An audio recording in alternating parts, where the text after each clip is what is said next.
Հիմա ինչ վերաբերվում է,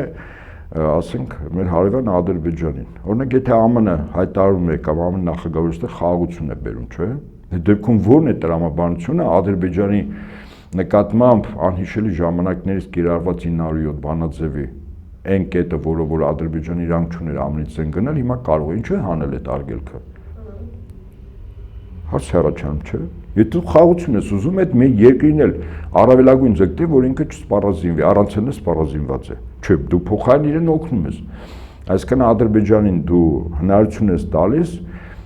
էժան գներով, որտեղ մինչև Ադրբեջանը ամերիկյան զինգնում էր, բայց միջնորդներից իր վրա թանկ էր նստում, հա, միջնորդները ծառայության համար գումար էին վերցնում։ Հիմա դու զինում ես Ադրբեջանին ում դեմ, ասենք Իրանի դեմ, ԱՄՆ-ի համար թիրախը Իրանն է, ճիշտ է։ Բրիտանիայի համար թիրախը Ռուսաստանն է, բրիտանա-թուրքական Թուրան պրոյեկտի թիրախը Ռուսաստանն է, Իրանը չի։ Եվ այստեղ գլխավոր խաղացող հանդես է գալիս Ադրբեջանը։ Իրեն զինելը առաջին հերթին նպատակ ունի, եթե ԱՄՆ-ն է այստեղ որոշում կայացնելու դա դեպի Իրան պատերազմ, եթե Բրիտանիան է, ուրեմն Ռուսաստանի դեմ պատերազմ։